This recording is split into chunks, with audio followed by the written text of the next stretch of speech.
Nous allons maintenant faire une première prise en main de MongoDB. Je vous invite donc à suivre cette présentation jusqu'à la fin. Et seulement après, on va faire un peu de TP et je vous inviterai à faire la même chose que moi afin que vous puissiez comprendre exactement comment est-ce que le système fonctionne. MongoDB est composé de deux applications principales. Il y a d'abord le MongoD et Mongo. MongoD, c'est le serveur. On l'appelle aussi instance ou daemon. Sans MongoDB, Mongo ne marchera pas. Donc, il faut lancer en premier lieu le serveur MongoDB. Avec MongoDB, il y a trois options principales. Il y a d'autres options, mais ce sont les trois que nous utiliserons le plus. Il y a premièrement l'option host. Ça indique l'adresse du serveur. Ça peut être un nom de domaine ou une adresse IP. Par défaut, en production locale, ce sera 127.0.0.1. Il y a un deuxième point, le port. Un serveur a un numéro de port. Ce sera l'option port. Par défaut, le port de MongoDB, c'est 27017, mais on va aussi créer d'autres ports lors de notre utilisation. Et enfin, la troisième option, c'est dbpath, qui indique le chemin du répertoire vers lequel sera enregistrée la base de données. Pour l'application Mongo, c'est l'application qui va lancer le client et ça va permettre au client de se connecter à ce serveur. Ces deux applications sont dans le répertoire bin du répertoire d'installation de MongoDB que nous avons vu dans le module précédent. Pour utiliser MongoDB, on va lancer un terminal, donc on aura besoin de deux terminaux en fait. Donc on va d'abord lancer le terminal 1, ensuite on va lancer un autre terminal qui sera le terminal 2. Dans le terminal 1, ce sera le serveur, donc on va lancer MongoDB-dbpath et le répertoire dans lequel sera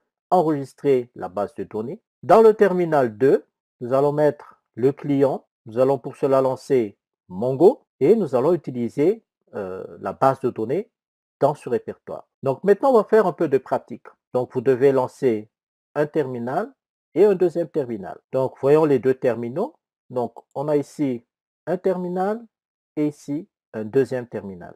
Il est important d'être dans le répertoire bin, du répertoire d'installation de MongoDB. Dans le répertoire bin, nous allons lancer notre serveur. Donc pour cela, je vais faire, donc j'ai déjà lancé le serveur ici. Donc voilà la syntaxe.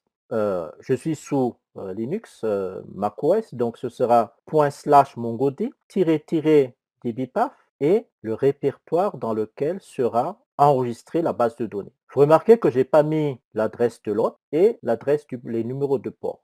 Parce que par défaut, comme je suis en production locale, l'adresse de l'hôte c'est 127.0.0.1 et le numéro de port c'est 27017. Donc on va lancer cette commande et vous voyez que déjà je suis en train de lancer un serveur. Il y a plein d'indications qui vous informent sur ce qui est lancé et sur l'état des commandes qui sont lancées par le serveur. Et vous voyez ici qu'à la fin, on a le numéro de port de connexion qui est le 27017 et on a l'adresse de l'hôte 127.0.0.1. Maintenant, je vais me connecter à ce répertoire, à cette base de données plutôt. Je vais dans mon second terminal, donc j'efface un peu l'écran. Et là, je lance la commande Mongo. Donc là, vous voyez que c'est une commande sans option. C'est une commande sans option, donc c'est juste Mongo. Voilà, je lance.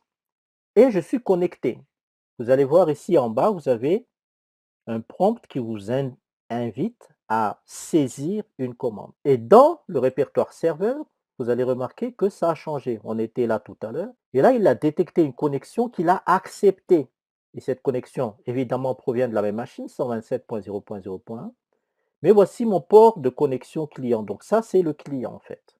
C'est le client qui est ce terminal. Comme on est dedans, donc on va déjà utiliser un peu notre base de données. Donc je vais plutôt montrer quelles sont les bases de données par défaut qui sont dans le répertoire. Donc show DBS, ça c'est pour juste vous indiquer on a deux bases de données principales, donc qui est admin et local. On va voir dans la présentation suivante les explications sur les bases de données et les collections. Pour quitter, donc, je vais faire quitte, les parenthèses, donc quitte, parenthèse, ok. Et là, j'ai quitté le client, et pour arrêter le serveur, je fais CTRL-C, CTRL-C, et j'ai arrêté. Donc voilà, pour le prochain slide, nous allons voir une petite explication sur les bases de données et les collections dans MongoDB.